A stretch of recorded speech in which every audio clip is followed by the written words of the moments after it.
Hello friends. आज हम कक्षा 12वीं के भौतिक शास्त्र का चैप्टर 12 का अध्ययन करेंगे। इसमें से 3 अंक के प्रश्न पूछे जाते हैं। ये यूनिट 8 है। यूनिट 8 जो है 12 और 13 मिल करके है। तो इस अध्याय से भी 3 नंबर का प्रश्न आता है और अध्याय 13 से भी 3 नंबर के प्रश्न आएंगे। इस प्रकार से 3+3 6 नंबर के क्वेश्चन इस यूनिट से पूछे जाते हैं। तो इसमें बहुत ही आसान है ये। जो इस साल मतलब 2017-2024 के लिए जो इम्पोर्टेंट प्रश्न है उसका ये नोट्स बनाया हूँ। तो इसमें देखो, पहला क्वेश्चन तो यही है कि रदरफोर्ड का परमाणु मॉडल क्या है, या रदरफोर्ड के परमाणु मॉडल के 3 अभिग्रहित लिखिए। तो 11वीं में भी था, तो उतना बहुत ही आसान है ये। तो ये हमको एक ट्रिक समझना रहता है कि किसी की याद कैसे रखें। अभी याद करोगे तो याद तो हो जाता है, लेकिन बाद में हम भूल जाते हैं। तो याद कैसे रखें ताकि उसके बारे में कुछ लिखा जा सके, है ना। जैसे रदरफोर्ड परमाणु मॉडल, मॉडल मतलब रदरफोर्ड ने क्या बताया था, किसके बारे में, परमाणु के बारे में। तो परमाणु के बारे में जो बताया गया है वही उसका परमाणु मॉडल है। तो हमें परमाणु के बारे में 3 अभिग्रहित मतलब 3 शब्द लिखने हैं जो रदरफोर्ड ने बताया था। तो परमाणु के बारे में सभी लोग जानते हैं, 11वीं 9वीं 10वीं सबसे पढ़ते आ रहे हैं हम लोग। तो इसमें सबसे पहला पॉइंट ये है, प्रत्येक परमाणु में एक सूक्ष्म केंद्रीय भाग होता है जिसे नाभिक कहते हैं। नाभिक में परमाणु का कुल द्रव्यमान तथा कुल धनावेश केंद्रित होता है। मतलब नाभिक कैसा होता है जानते हैं, धनावेशित होता है, और उस नाभिक में पूरे परमाणु का जो द्रव्यमान है ना वो केंद्रित होता है। इस प्रकार से 3 पॉइंट लिखा गया है, बहुत आसान शब्दों में लिखा गया है। इसको आप लोग इसको नोट कर सकते हैं, चाहे तो इसको स्क्रीनशॉट करके भी रख सकते हैं। इसको ज़्यादा बताने की आवश्यकता नहीं है क्योंकि ये और पहले पढ़ चुके हो। रदरफोर्ड के परमाणु मॉडल की कमियां और सीमाएं लिखिए, 2023 में पूछा गया था। इसको नहीं करेंगे तो भी चलेगा। उसके बाद आता है बोर के परमाणु मॉडल की सीमाएं, यानी कि बोर जो परमाणु मॉडल दिया था, बोर ने भी परमाणु के बारे में जो बताया था वो उनकी सीमा लिखना, वो यानी कि उनका कंडीशन लिखना है कि वो किस किस की व्याख्या कर सका, नहीं कर सका, किसके अंतर्गत वो लागू होता है, नहीं होता है, उसके बारे में ये 3 पॉइंट लिखना है। ओके, तो इस प्रकार से इसको याद करना है। अब एक आता है कि वेरी वेरी मोस्ट इम्पॉर्टेंट प्रश्न, जिसके लिए मैं इस वीडियो को बना रहा हूँ। उसको तो याद कर सकते हो आसानी से, इसको थोड़ा सा समझना है अपने को कि ये वेरी वेरी मोस्ट इम्पॉर्टेंट है। ये 2024 में मुझे ऐसा लगता है कि 90% ये प्रश्न पूछे जाएंगे। इसमें हाइड्रोजन परमाणु की बामा श्रेणी, पास्टन श्रेणी, लाइबन श्रेणी, बैकेट श्रेणी, फुंड श्रेणी, 5 प्रकार की श्रेणी है। और 5 प्रकार की श्रेणी में हमें ये पूछ सकता है प्रश्न कि तरंग दैर्ध्य बताओ। सबसे बड़ा तरंग दैर्ध्य, तरंग दैर्ध्य याद करने एक सूत्र लिखिए। सबसे बड़ा तरंग दैर्ध्य, छोटा तरंग दैर्ध्य, परास लिखो। यह श्रेणी स्पेक्ट्रम की किस क्षेत्र में आती है। ये इस प्रकार से एक एक एक यानी कि एक धन एक धन एक, यानी इसको लिखोगे 1 नंबर, इसको लिखोगे तो 1 नंबर, इसको 1 नंबर। तो 3 लाइन में 3 उत्तर हमको मिलेगा। तो प्रश्न कैसा आएगा समझ में आएगा। प्रश्न ऐसा पूरा नहीं देगा भाई, प्रश्न देगा कि हाइड्रोजन परमाणु के बामा श्रेणी के लिए पहला तरंग दैर्ध्य ज्ञात करो, सूत्र। दूसरा सबसे बड़ा तरंग दैर्ध्य, छोटा तरंग दैर्ध्य, परास लिखो। यह श्रेणी स्पेक्ट्रम की, ये तो ये एक क्वेश्चन बामा श्रेणी से बनेगा, और एक क्वेश्चन पास्टन श्रेणी से, एक क्वेश्चन लाइमन श्रेणी। इस प्रकार 5 क्वेश्चन बनेगा इस टाइप का।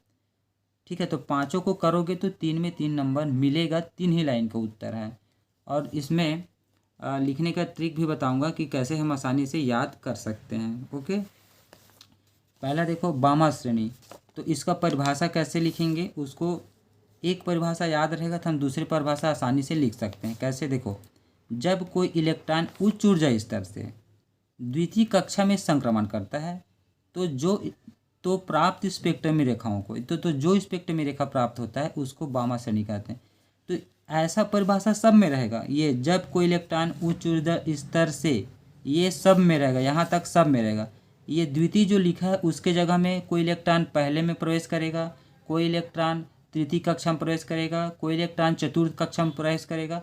उस हिसाब से पाश्चन श्रेणी, हुंड श्रेणी, ऐसा करके श्रेणियाँ प्राप्त होती है। तो ये यही बस चेंज होगा, द्वितीय के जगह में कई जगह प्रथम होगा, कोई परिभाषा में तृतीय होगा, कोई परिभाषा में चतुर्थ होगा, बाकी सब जस के तस रहेगा। ठीक है जी। अब देखो यहाँ पूछा गया है तरंग दैर्ध्य ज्ञात करने का सूत्र लिखिए। ये देखो प्रश्न देख लो, तरंग दैर्ध्य ज्ञात करने का सूत्र।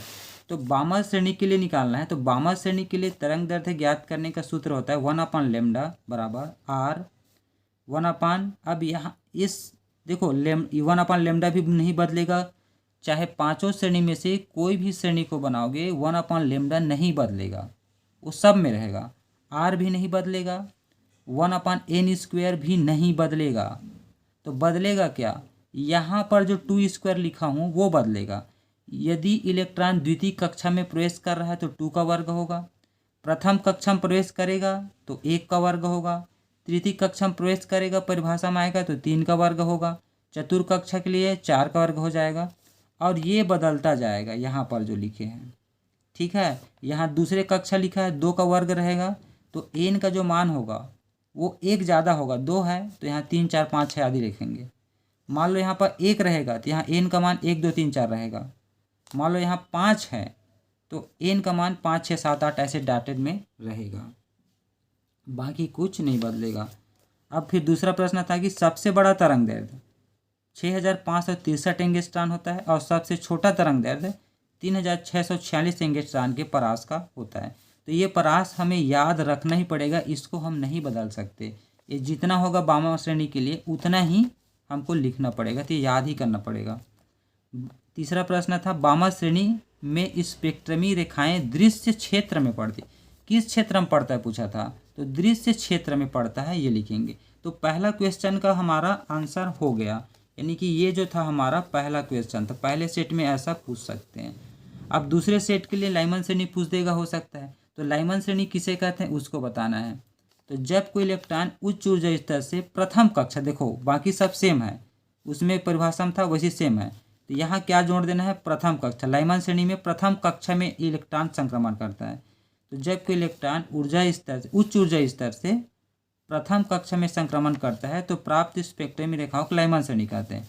अब देखो तरंग दैर्ध्य वही रहेगा 1/λ बराबर आर जस के तहत, यहाँ बस चेंज हुआ है, देख लो। तो 1/1 का वर्ग हो जाए क्योंकि प्रथम कक्षा में जा रहा है, -1/n²।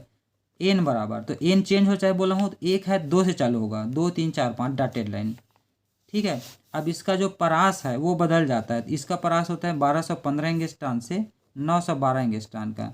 अब ये कौन सा क्षेत्र में आता है बताएंगे, तो बैगनी क्षेत्र में आता है। तो ये 3 लाइन में 3 उत्तर हमको देना है। इसी प्रकार से हम पास्टन श्रेणी का बनाना है, परिभाषा अनुसार बैकेट श्रेणी का बना लोगे, फिर फुंड श्रेणी का बनाओगे। मैं बता रहा हूँ ये 2024 के लिए very very most important question है। उसके बाद आता है ये बोर के परमाणु मॉडल के मुख्य अभिग्रहित लिखिए। तो बोर यानी कि बोर ने परमाणु के बारे में क्या बताया था उसको हमको लिखना है। तो बोर का परमाणु मॉडल के मुख्य अभिग्रहित निम्नलिखित है। तो यही जो बताया गया है कि इलेक्ट्रॉन नाभिक के चारों ओर घूमते रहता है ना, ये तो सब जानते हो।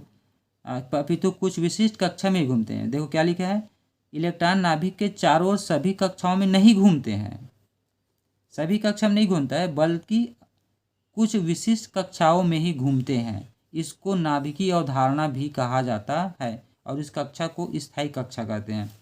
फिर दूसरा पॉइंट है क्वांटम प्रतिबंध। इलेक्ट्रॉन नाभिक के चारों ओर केवल उन्हीं कक्षाओं में परिक्रमा करते हैं जिनके लिए कोणीय संवेग का मान h/2π का पूर्ण गुणज होता है। पूर्ण गुणज होता है यानी 1 2 3 4 ऐसा।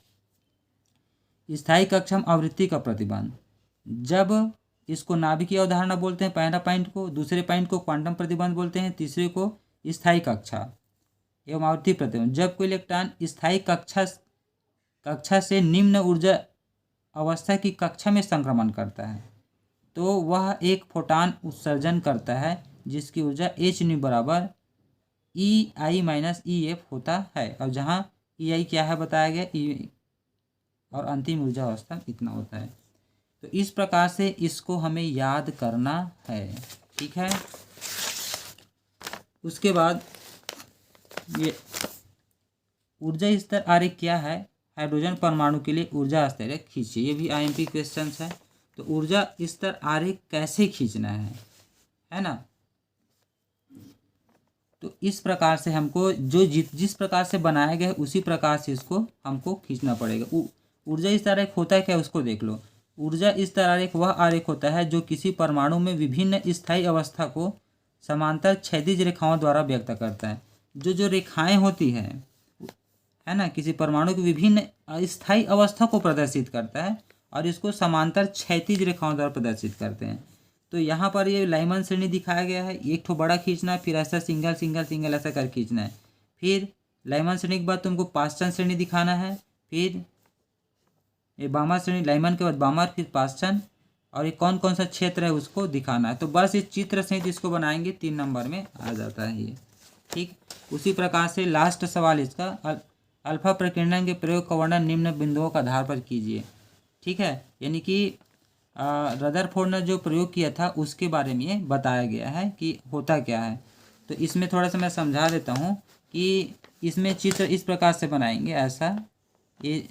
तो इसमें क्या किया था, एक स्वर्ण पत्र लिया गया था, इस स्वर्ण पत्र में अल्फा कण को भेजा गया, इधर अल्फा कण को भेजा। तो रदरफोर्ड ने क्या देखा, कुछ किरणें जो अल्फा कण होते हैं वो सीधी निकल जाती हैं, कुछ किरणें सीधी निकल जाती है ऐसा। ठीक है, और कुछ किरणें ऐसा विक्षेपित हो जाता है, ऐसा विक्षेपित हो जाता है। तो चूंकि अल्फा कण धनावेशित होता है तो इससे निष्कर्ष से निकाला गया कि यहाँ पर जो सेंटर होता है वो धन आवेशित होता है, और कुछ अल्फा किरण क्या हुआ, ऐसे गया और वहाँ से टकरा के वापस आ गया। इससे ये निष्कर्ष निकाला गया कि अल्फा कण धनावेशित तो होता है, उसके साथ ये कठोर होता है यानी ठोस होता है, जिससे टकरा करके अल्फा कण बाहर आ जाते हैं। और ये निष्कर्ष निकाला गया कि अल्फा कण, बहुत सारे अल्फा कण जो होते हैं वो सीधा बाहर निकल जाता है। तो इससे निष्कर्ष से निकाला गया कि परमाणु का अधिकांश भाग खोखला होता है, यहाँ कुछ नहीं होता, सेंटर बस में कठोर चीज़ रहता है, बाकी सब जगह खाली होता है, यानी कि परमाणु का अधिकतर भाग खोखला होता है। ऐसे जो निष्कर्ष निकाला गया है उसको इसमें लिखा गया है। तो इस प्रकार से हम आसानी से इसको याद कर सकते हैं। बस इतना क्वेश्चन है इस परमाणु वाले पार्ट से। तो ये हमारा नोट्स है ना। तो इस प्रकार से चाहो तो इसको स्क्रीनशॉट करके भी अपना रख सकते हो। और इस पार्ट से मैं पहले ही बता रहा हूँ कि सबसे पहले आपको तैयारी करना है हाइड्रोजन परमाणु के बामर पास्चन श्रेणी को, और रदरफोर्ड परमाणु मॉडल, बोर का परमाणु मॉडल, सीमाएँ, ये 3-4 चीज़ यदि कर लिए तो निश्चित से 3 में 3 नंबर मिलेगा। Thank you so much.